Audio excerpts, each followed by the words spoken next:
Hello students, lesson number 8 electrostatics के आज के ये पार्ट नंबर 12 में हम देखने वाले हैं हमारे बचे हुए जो न्यूमेरिकल्स है, दैट इज़ क्वेश्चन नंबर 9 से लेकर क्वेश्चन नंबर 13 तक। लास्ट यानी पार्ट नंबर 11 में हमने क्वेश्चन नंबर 3 से लेकर क्वेश्चन नंबर 8 को सॉल्व किया था। आज हम ये बचे हुए लास्ट क्वेश्चन नंबर 9 से लेकर क्वेश्चन नंबर 13 तक के न्यूमेरिकल्स को सॉल्व करेंगे। ओके, तो चलो स्टार्ट करते हैं। पहले हम क्वेश्चन नंबर 9 को पढ़ लेते हैं। देखो मैं पढ़ती हूँ। 125 small liquid drops each carrying a charge of 0.5 microcoulomb. कितने यहाँ पे लिक्विड ड्रॉप्स हमको दिए हैं। कितने लिक्विड ड्रॉप्स है देखो, 125 लिक्विड ड्रॉप्स है। नंबर ऑफ लिक्विड ड्रॉप्स मैं यहाँ पे लिखती हूँ, एक एक डाटा लिखते जाएंगे। Number of liquid drops is equal to 125 small drops है। Each carrying a charge of 0.5 microcoulomb. कितने चार्ज है उसके ऊपर? 0.5 माइक्रोकूलम चार्जेस है। ठीक है, तो एक इस पे तो 0.5 माइक्रोकूलम है। कूलम में इसको कन्वर्ट कर लेंगे, 10⁻⁻⁶ कूलम आएगा। And each of diameter 0.1 metre. हर एक का डायमीटर जो है, diameter is denoted by D. कितना है? हर एक ड्रॉप का डायमीटर है 0.1 मीटर। सो रेडियस कितनी होगी? Radius R is equal to 0.05 metre. Okay, ये होगा, यानी डायमीटर डिवाइडेड बाय 2 करने के बाद में हमको रेडियस मिली है 0.05 metre. Form a bigger drop, यानी सब ड्रॉप मिक्स होकर, कोलिज यानी मिक्स हो गया है। सभी ड्रॉप का मिक्सिंग होने के बाद में we get a big drop. हमको बिग ड्रॉप कैसे मिला है पता चला कि आपको हर एक 125 स्मॉल ड्रॉप्स, ऐसे कितने ड्रॉप्स है? 125 ड्रॉप्स को मिला के हमको एक बहुत बड़ा ड्रॉप मिला है। ठीक है, और 125 ड्रॉप का हर एक का रेडियस कितना है? 0.05 मीटर। ठीक है, यहाँ तक आपको समझ में आया। अब क्या करना है? Calculate the potential at the surface of the bigger drop. अब हमको ये जो बिगर ड्रॉप है उसका पोटेंशियल निकालना है। तो इलेक्ट्रिक पोटेंशियल का फॉर्मूला क्या है? पहले तो हम फॉर्मूला रिकॉल करेंगे। इलेक्ट्रिक पोटेंशियल क्या फॉर्मूला है? सबने फॉर्मूला अगर लर्न किया तो आपको ये प्रॉब्लम सॉल्व करने में कुछ भी परेशानी नहीं जाएगी। ठीक है, Q/4πε0r, this is are formula, यह हमारा फॉर्मूला है। अब सिंगल ड्रॉप क्या बन गया है? सिंगल ड्रॉप मिक्स होकर सिंगल ड्रॉप 125 सिंगल ड्रॉप से एक बहुत बड़ा ड्रॉप मिला है। तो हम ऐसा लिख सकते हैं, as single drop is form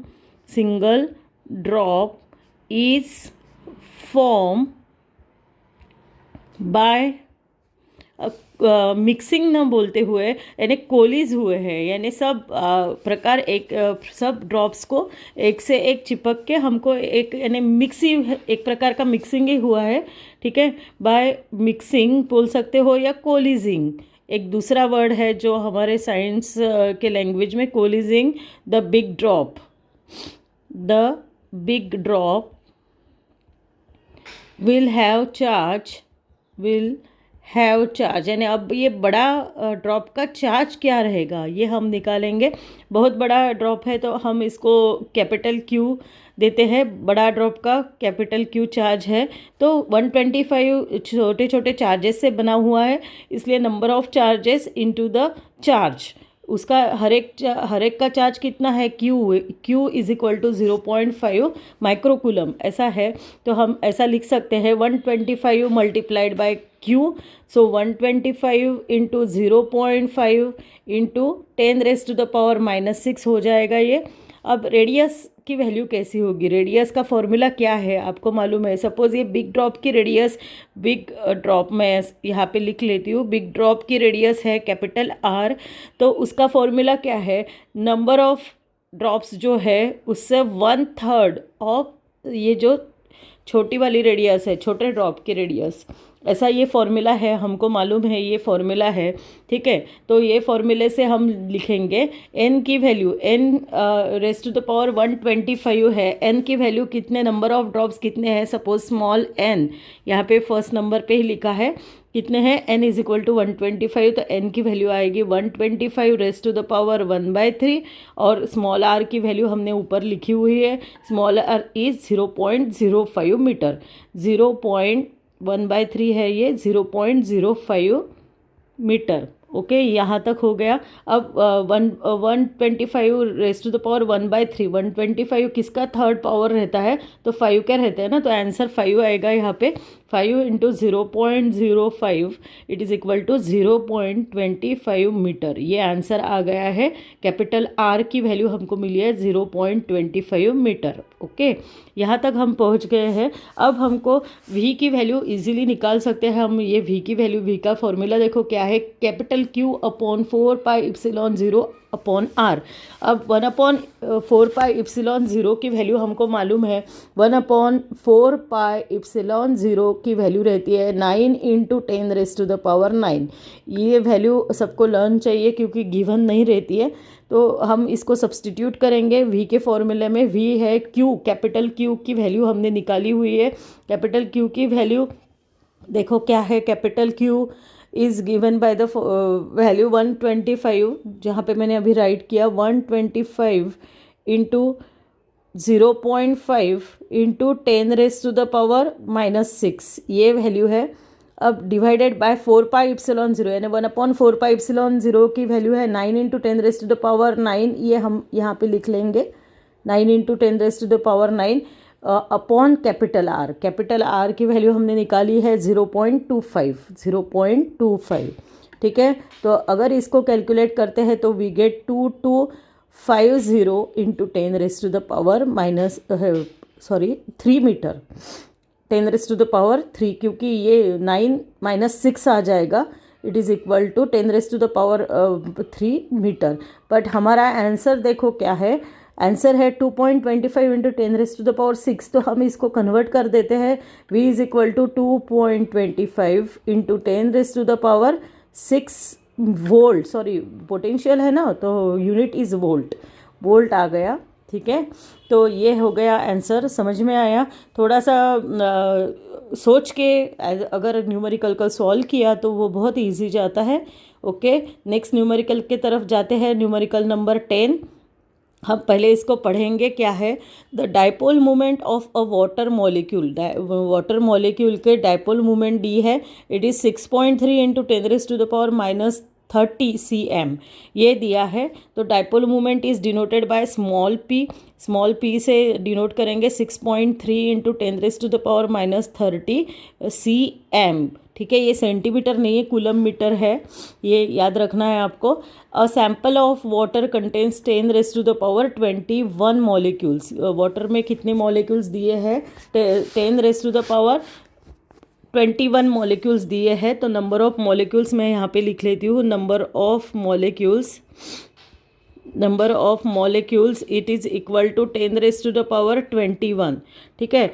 whose dipole moments are all oriented in an electric field of strength 2.5 into 10 raise to the power 5 newton per coulomb.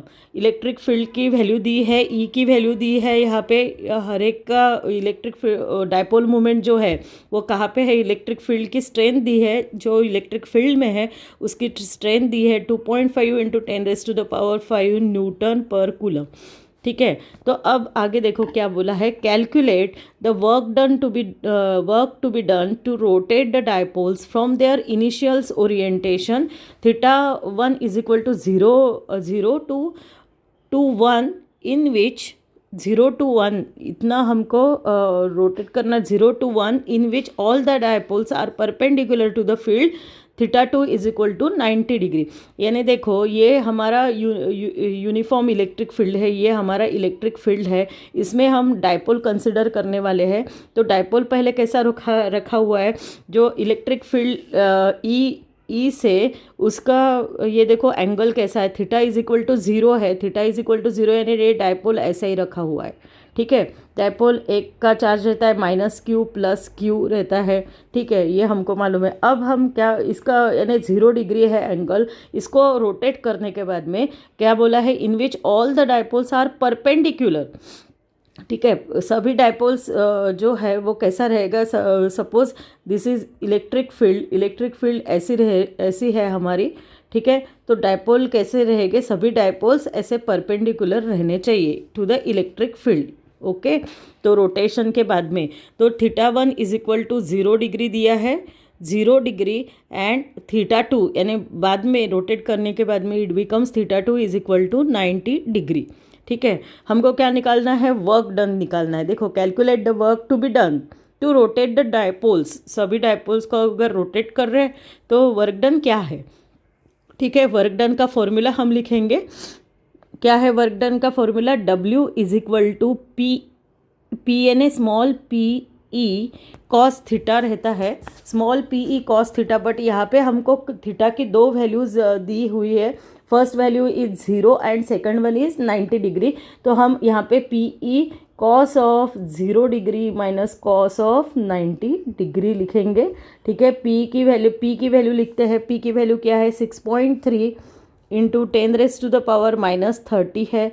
E की वैल्यू भी है, E की वैल्यू कितनी है, 2.5 इंटू 10⁻5 है E की value, और cos 0 is 1 रहता है और cos 90 0, यानी यहाँ पे 1 ही आएगा, ठीक है, 1 आता है। इट इज़ इक्वल टू 1, अगर इसको कैलकुलेट करते हैं तो ये आ जाता है, देखो ये आएगा 1575 इंटू 10⁻, ये देखो -30 + 5 है यानी 10⁻25 हो जाएगा। अगर इसका आंसर मैं डायरेक्टली लिख लेती हूँ, इट इज़ 1.75 इंटू 10⁻24 किया है मैंने जूल, ठीक है। अब कितने मॉलिक्यूल्स है ये तो आगे यहाँ पे देखो, अ sample of water contains 10⁻21 molecules. अब ऐसे कितने मॉलिक्यूल्स है, 10⁻21 मॉलिक्यूल्स है। तो लिखेंगे हम कि नेट वर्क डन उसके लिए क्या होगा, ये सिर्फ एक मॉलिक्यूल के लिए है, ये सब सिर्फ एक के लिए है, वहाँ पे कितने मॉलिक्यूल्स है, 10⁻21 है। तो नेट वर्क जो है, नेट वर्क डन निकालेंगे हम, work done suppose it is denoted by W of 21 लिखेंगे हम, net work done it is equal to 10⁻21 molecules into जो एक के लिए निकाला था, इट इज़ W, तो it is equal to 10⁻21 multiplied by 1.75 into 10⁻24। अगर इसको कैलकुलेट करेंगे तो वी गेट 1.575 इंटू 10⁻, ये 21 और 24, ये 24 माइनस है ना, 24 माइनस है, तो वी गेट -3 जूल, ठीक है। तो ये नेटवर्क डन मिला है हमको। Network done for 10⁻21 molecule is कितना है, आ गया है 1.575 इंटू 10⁻³ जूल। तो ये आंसर है, आपको दिखाई दे रहा है, यही आंसर है, ठीक है, समझ में आया। अब नेक्स्ट एग्जाम्पल की तरफ जाते हैं। नेक्स्ट एग्जाम्पल देखो हमारा क्या है, एक मिनट, नेक्स्ट एग्जाम्पल पढ़ते हैं हम। अ चार्ज ऑफ 6 माइक्रोकूलम, ठीक है। नेक्स्ट एग्जाम्पल इसका है, अ charge of 6 microcoulomb is place at the origin. अब 6 माइक्रोकूलम वाला जो चार्ज है उसको प्लेस किया हुआ है, नीचे की डायग्राम आप देख सकते हो, ठीक है। तो charge of 6 microcoulomb is place at the origin पे रखा हुआ है 6 माइक्रोकूलम चार्ज, ये आपको दिखाई दे रहा है, दिस इज़ ओरिजिन, ठीक है। देन क्या बोला है, and another charge -5 microcoulomb is place on the Y axis. दूसरा चार्ज कहाँ पे रखा हुआ है, वाई एक्सिस पे रखा हुआ है, ठीक है, on the Y axis at position, उसकी पोजीशन पे दी है, क्या है पोजीशन, एक्स कोऑर्डिनेट उसका 0 है और वाई कोऑर्डिनेट है 6, यानी ये जो पोजीशन है वाई की ये है 6, ठीक है, 6 मीटर है ये पोजीशन, ओके। वाई कोऑर्डिनेट दिया हुआ है। नेक्स्ट क्या बोला है देखो, calculate the total electric potential at point P। एक पॉइंट P दिया है, कहाँ पे है, एक्स एक्सिस पे है, ठीक है। तो उसका टोटल इलेक्ट्रिक पोटेंशियल P दिया हुआ है, उसके कोऑर्डिनेट्स भी दिए हैं। कोऑर्डिनेट्स आर 8.0 इंटू 8.0, यानी उसका x कोऑर्डिनेट है 8, यानी यहाँ पे होगा 8, और y कोऑर्डिनेट 0 है क्योंकि वो 0 है y का। ठीक है, ये हो गया। अब a को कैलकुलेट करेंगे, फिर b पढ़ेंगे हम, 1 बाय 1 जो है वो उसको लिखते जाएंगे। तो देखो क्या क्या है। अब पहले हमको दिया है, फर्स्ट वाला चार्ज दिया है, सपोज़ हम इसको Q1 बोलते हैं, जो y एक्सिस पे है उसको हम पहले गिवन लिख लेते हैं, गिवन। ठीक है, एक जो चार्ज है y एक्सिस पे उसको हम बोलेंगे Q1, it is equal to, अब -5 दिया है, -5 इंटू माइक्रो कूलम है तो 10⁻⁻6 कूलम लिख लेते हैं। सेकंड जो चार्ज है वो है ओरिजिन पे रखा हुआ, सपोज तो ओरिजिन पे रखा है, यानी Q2 इज इक्वल टू, और उसकी वैल्यू है 6 माइक्रो कूलम, तो 10⁻⁻6 कूलम। ये हो गया। अब हम अगर निकालते हैं A और P का डिस्टेंस तो क्या होगा, वो लिखेंगे, कितने दूरी पे है तो वो लिखेंगे है हम। तो सपोज़ ये जो है, सपोज़ इसको हम नाम देंगे R1 is equal to AP, it is equal to कितना होता है, देखो A के कोऑर्डिनेट्स कितने हैं, A के यहाँ कोऑर्डिनेट है हमारे, मैं लिख लेती हूँ 0 6, ठीक है, और P के कोऑर्डिनेट है हमारे 8 0। ठीक है, तो इसको अगर हम निकालेंगे तो AP की वैल्यू क्या होगी, और OP भी लिखेंगे हम। OP सपोज R2 है, R2 is equal to OP तो डायरेक्टली हम लिख सकते हैं 8, क्योंकि X वाला तो 8 है। ठीक है, तो इसकी वैल्यू कितनी आएगी, अगर इसको हम डायरेक्टली, अब इतना टाइम नहीं वेस्ट करते हैं, डायरेक्टली हम इसको लिख सकते हैं। इसकी वैल्यू आती है 10 मीटर, ठीक है, AP की वैल्यू, और इसकी आती है 8 मीटर। ये हो गया।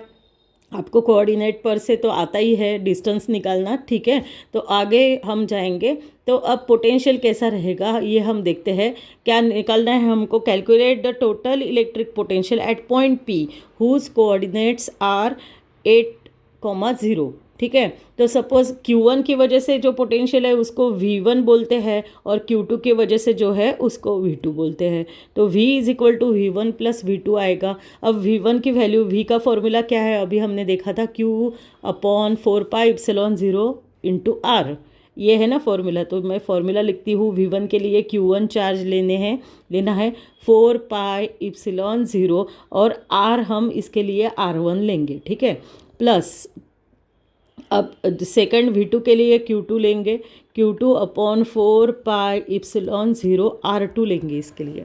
ठीक है, तो Q1 हमने अभी देखा कि 1/4πε0 की वैल्यू क्या रहती है, ये आपको लर्न करनी है, कोई देता नहीं, 9 × 10⁹ रहती है।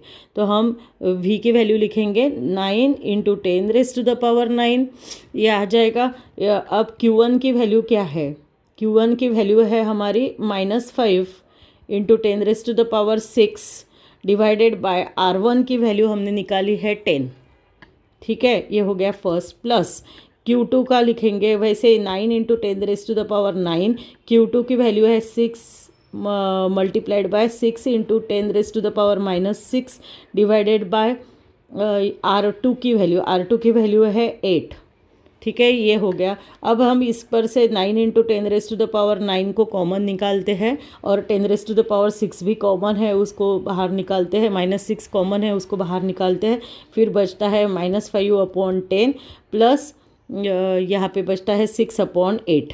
ठीक है, अगर इसको सॉल्व करते हैं तो वी गेट, अब इसको सॉल्व करने में टाइम नहीं डालते हुए मैंने सॉल्व करके देखा हुआ है, तो मेरा आंसर ये आता है। आप भी कैलकुलेशन की प्रैक्टिस करो। बहुत सारे बच्चे बोलते हैं ईच एंड एवरी स्टेप हमको कैलकुलेट करके बताओ, पर बहुत बड़ा वीडियो होता है और बहुत आप भी बोर हो जाओगे वॉच करते करते। ठीक है, तो ये समझ में आया। ये हो गया हमारा हमारी V की वैल्यू हो गई है।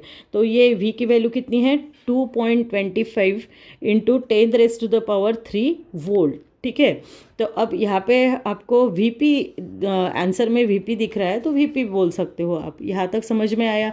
अब वर्क डन हमको करना है। देखो क्या है, B हम पढ़ेंगे, calculate the work done to bring a proton. ठीक है, from infinity to the point P. Proton को हमको लाना है फ्रॉम इन्फिनिटी से लेकर ये जो पॉइंट पी दिया है वहाँ तक, ठीक है। What is the significance of negative sign, जो निगेटिव साइन आ गया आएगा तो उसका क्या सिग्निफिकेंस है ये भी हमको बताना है, ठीक है। तो वर्क डन हम लिखेंगे, नेक्स्ट इसमें लिखती हूँ work done in bringing a proton from infinity, कहाँ से ला रहे हैं, इन्फिनिटी से, ठीक है।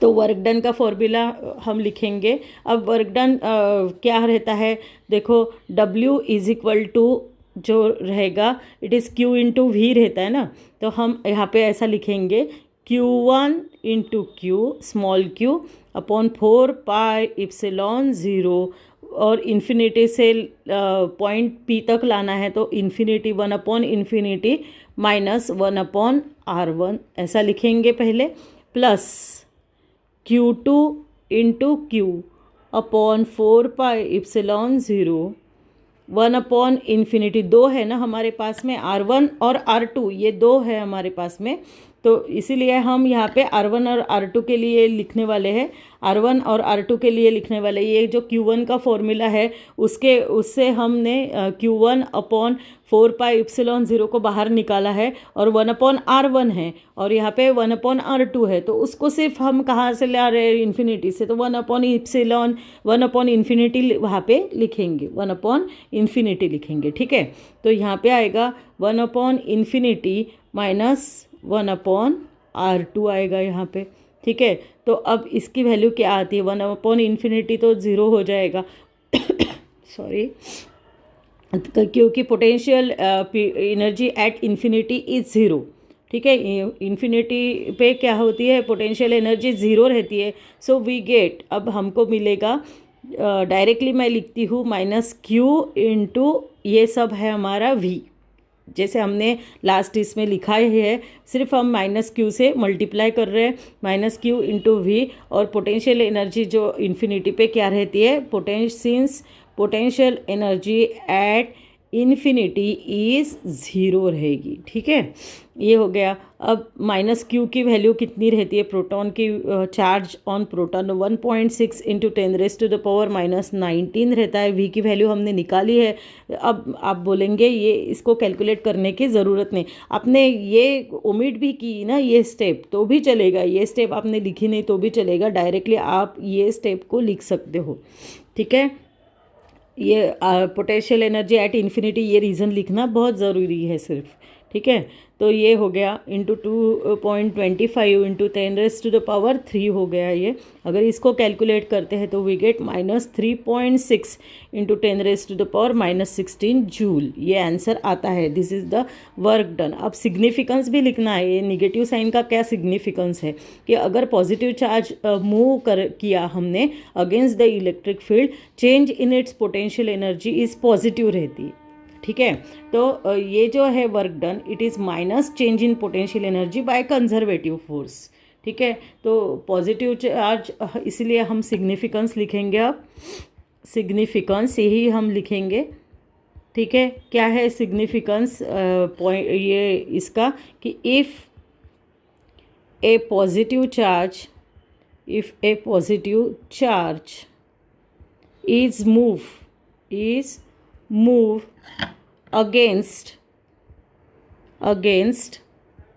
the electric field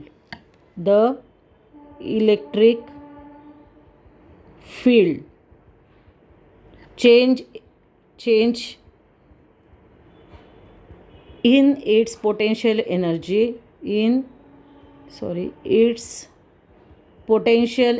negative sign यानी अगेंस्ट लेकर जा रहे हैं ना, इसलिए निगेटिव इंडिकेट कर रहा है। Change in its potential energy is positive, ठीक है। ये हो गया, क्योंकि सिंस वर्क डन जो रहता है वो कैसा रहता है, देखो work done it is equal to minus change in potential energy by conservative force. ठीक है, ये हो गया हमारा फाइनल आंसर।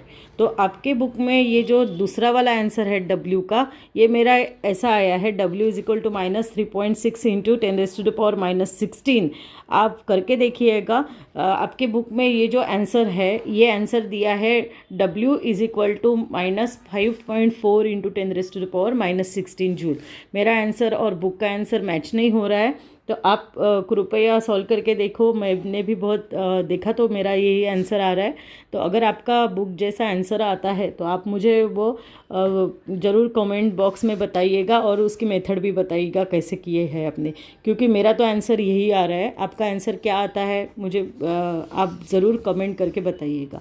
ठीक है, तो नेक्स्ट प्रॉब्लम की तरफ जाते हैं, न्यूमेरिकल्स की तरफ जाते हैं। नेक्स्ट 12 नंबर का न्यूमेरिकल देखते हैं। बड़ा है पर इजी है, आपको बड़ा लगेगा बट ये इजी न्यूमेरिकल है। देखो, in a parallel plate capacitor with air between the plates. ठीक है, air between the plates, each plate has area of 6 into 10⁻³ metre square. ठीक है, अब क्या बोला है देखो, in a parallel plate capacitor with air between the plates. Parallel plate capacitor है, दो प्लेट के बीच में एयर है। ठीक है, तो उसमें उसका जो एरिया है वो गिवन है, area A is equal to 6 into 10⁻³ metre square. This is area. Next पढ़ते हैं, and the separation between the plates is 2 millimetre. ठीक है, आर अगर सेपरेशन है, दो प्लेट के बीच का जो सेपरेशन है वो 2 मिलीमीटर है, यानी 2 मिलीमीटर कन्वर्ट करेंगे इसको 2 इंटू 10⁻³ मीटर। ठीक है, calculate the capacitance of the capacitor. ए हमको कैलकुलेट करना है, calculate capacitance of the capacitor. क्या है फॉर्मूला देखो, C is equal to ε0A upon D, ये फॉर्मूला रहता है। ठीक है, तो हम इसको फर्स्ट को कैलकुलेट करेंगे। ε0 की वैल्यू रहती है 8.85 इंटू 10⁻⁻12। ए की वैल्यू दी है 6 इंटू 10⁻⁻3, और डी की वैल्यू स्पेसिंग, दोनों में स्पेसिंग जो है वो दिया है। तो यहाँ पे 2 इंटू 10⁻⁻3, आर लिखा मैंने, डी भी लिख सकते हो, 2 इंटू 10⁻⁻3। ठीक है, इसको अगर कैलकुलेट करते हैं तो सी की वैल्यू हमको मिलती है 2.655, ये मिलता है 2.655 इंटू 10⁻⁻11 फैरेड। ये हो गया हमारा सी की वैल्यू। सेकेंड, अब देखो क्या बोला है, बी को देखेंगे। If this capacitor is connected to 100 volt supply, 100 volt supply को अगर ये कैपेसिटर कनेक्ट कर दिया, मैं गिवन में अभी ऊपर लिखती हूँ ये वैल्यू कि V की वैल्यू कितनी है, V is equal to 100 volt. ठीक है, अगर 100 वोल्ट का सप्लाई लगाया है, if this capacitor is connected, यानी ये कैपेसिटर को अगर 100 वोल्ट के सप्लाई को कनेक्ट कर दिया है, कितना सप्लाई है 100 वोल्ट का। ठीक है, कनेक्ट किया है, what would be the charge on each plate, तो चार्ज की वैल्यू क्या रहेगी।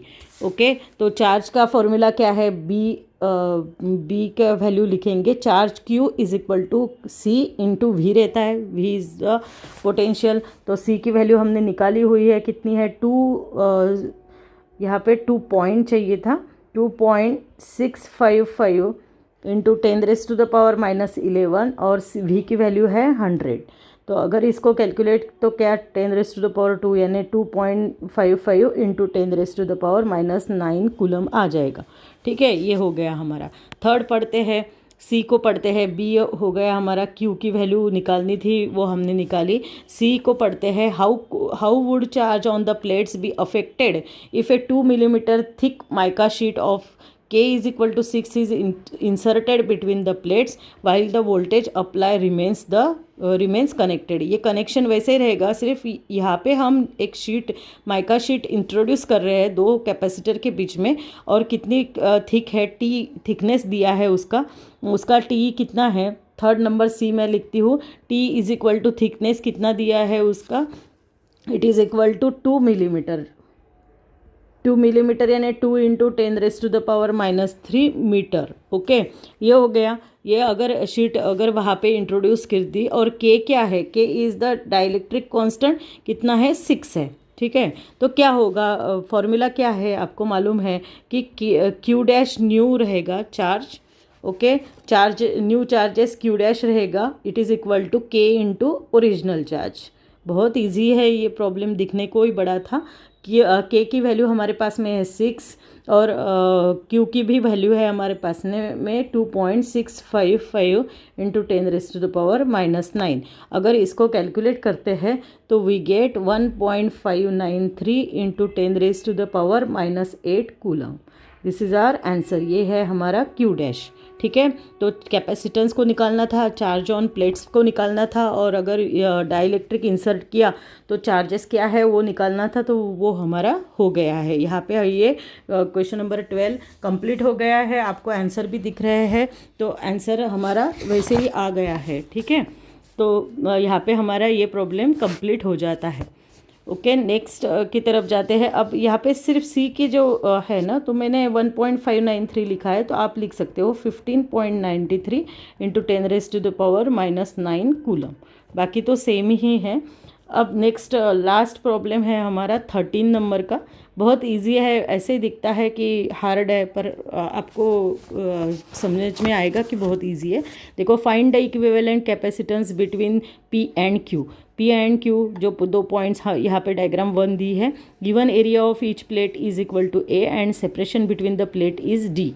ठीक है, तो दो डायग्राम का हमको क्या निकालना है, इक्विवेलेंट कैपेसिटेंस को निकालना है।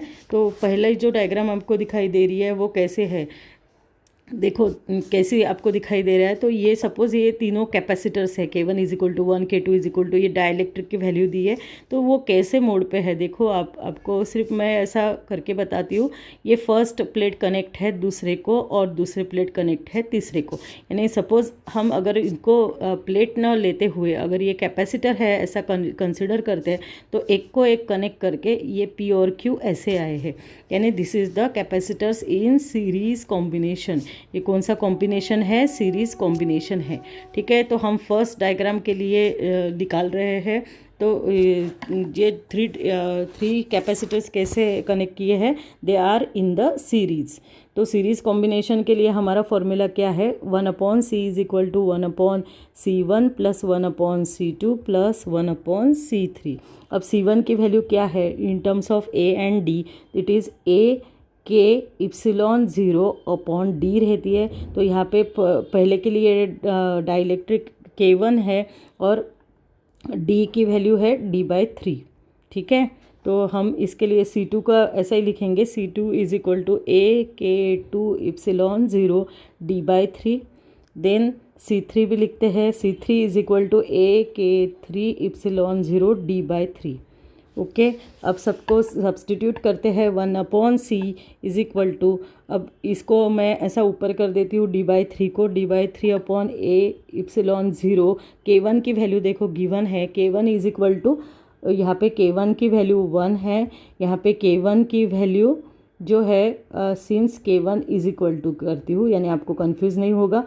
K1 की वैल्यू यहाँ पे सिंस K2 की वैल्यू है यहाँ पे 3, और यहाँ पे सिंस करके लिखती हूँ K3 की वैल्यू है 6।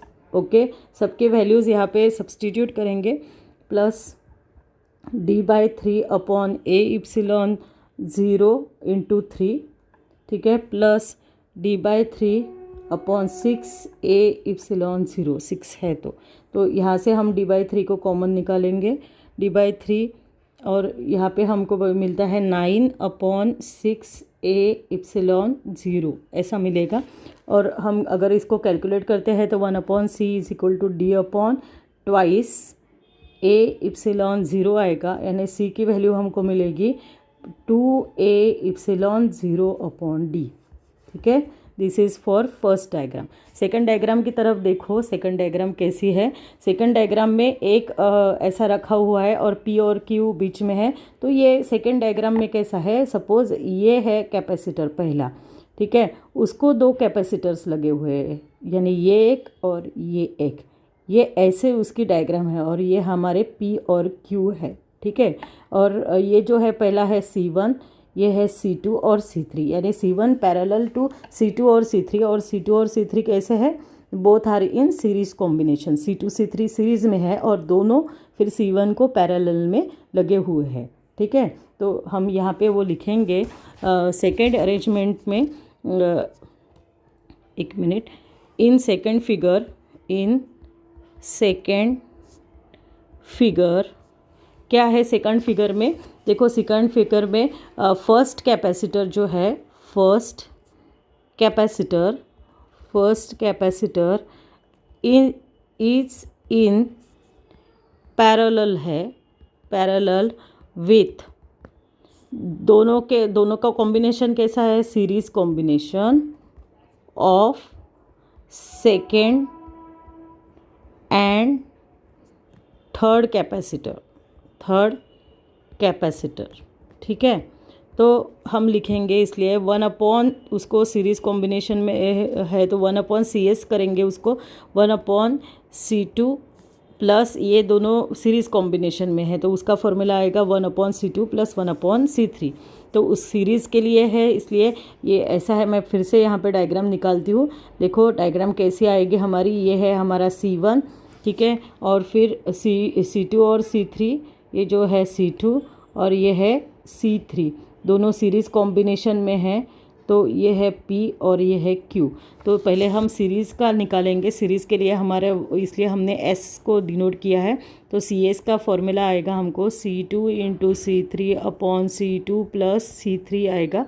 इसको हम अगर वैल्यू सब्सटीट्यूट करते हैं तो A2K2 एप्सिलॉन 0 इसके लिए D2 लिखेंगे पहले के लिए, C2 के लिए, और इसके लिए लिखेंगे A3K3 एप्सिलॉन 0/D3 लिखेंगे, ठीक है, डिवाइडेड बाय वही A2K2 epsilon 0/D2 plus A2K2 epsilon 0/D3, ये हो जाएगा, ठीक है। अब K की वैल्यू सब्सटीट्यूट करेंगे हर एक के लिए। पहले इसमें ये फर्स्ट कैपेसिटर के लिए K1 जो है 4 दिया हुआ है डायग्राम में, गिवन है ये, K2 है 3 और K3 है हमारा 6। सबको सब्सटीट्यूट करेंगे तो और सॉल्व करेंगे इसको, वी गेट A/2 आता है, ठीक है। A/2 × 3 × D/2 डिस्टेंस है, हर एक प्लेट में D की वैल्यू कितनी है, T = D/2 है, इसको भूलना नहीं है, D/2 डिस्टेंस है। तो यहाँ पे आता है 3 × एप्सिलॉन 0/D2 की वैल्यू आएगी D/2 plus A/2 × 6 × epsilon 0/D/2 divided by, ये A2 की वैल्यू है A/2, ठीक है, प्लेट A/2 आएगा, और क्योंकि ऊपर दिया है ये जो प्लेट की एरिया है गिवन है, ये A/2 गिवन है, आप देखो डायग्राम में गिवन A/2 है, इसलिए हम A/2 ले रहे हैं। 3 × एप्सिलॉन 0/D/2 प्लस आएगा, यहाँ पे ऊपर मल्टीप्लिकेशन आता है, यहाँ पे आएगा प्लस, ये प्लस आएगा A/2 × 6 × एप्सिलॉन 0/D/2। अगर इसको हम सॉल्व करेंगे तो वी गेट 18A एप्सिलॉन 0 हो जाएगा ऊपर, अपॉन D/2 तो 2 कैंसिल, अपॉन 9, और ये आएगा 2A एप्सिलॉन 0/D। तो CS निकाला हमने अभी, CS की वैल्यू 2A एप्सिलॉन 0/D आ गया है, ठीक है। तो अब ये जो सीरीज़ कॉम्बिनेशन है ये C1 को कैसे है, पैरेलल में है, तो C के जो कैपेसिटेंस की वैल्यू क्या आएगी, पूरा इक्विवेलेंट जो कैपेसिटेंस आएगा C = CS प्लस C1 आएगा, ठीक है। तो हम यहाँ पे लिखेंगे दिस सीरीज़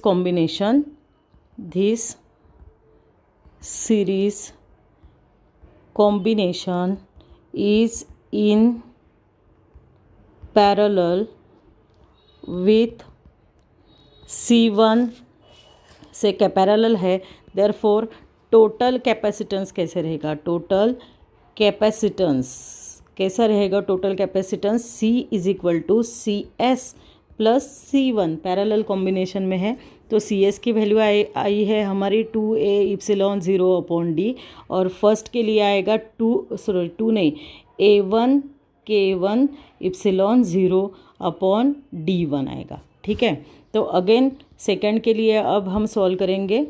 सेकंड टर्म के लिए A1 की वैल्यू A/2 है। ठीक है, और K1 दिया है 4, देखो आप डायग्राम में, इंटू इप्सिलॉन 0 अपॉन D1 जो है वो D, ये हो गया D/2 है। ठीक है, तो ये हो गया। तो अगर इसको 2a इप्सिलॉन 0 अपॉन D और इसको सॉल्व करते हैं तो we get 2a epsilon 0 upon D हो जाएगा, ये होता है। और वी गेट, अगर इसको सॉल्व करते हैं तो D तो है 2 + 2 यानी 4a इप्सिलॉन 0 अपॉन D आ जाएगा। This is the value of total capacitance for figure 2, for figure 2। ठीक है, तो इजी है, सिर्फ बराबर आपको सोच के इसको सॉल्व करना है। तो आज हमारी ये पूरी एक्सरसाइज कंप्लीट हो गई है, यानी 13 नंबर तक ये लास्ट हमारा क्वेश्चन था। तो नेक्स्ट लेक्चर से हम न्यू लेसन को स्टार्ट करेंगे। तो आज के लिए यहाँ पे रुक जाते हैं। Okay then, bye bye, have a good day, thank you.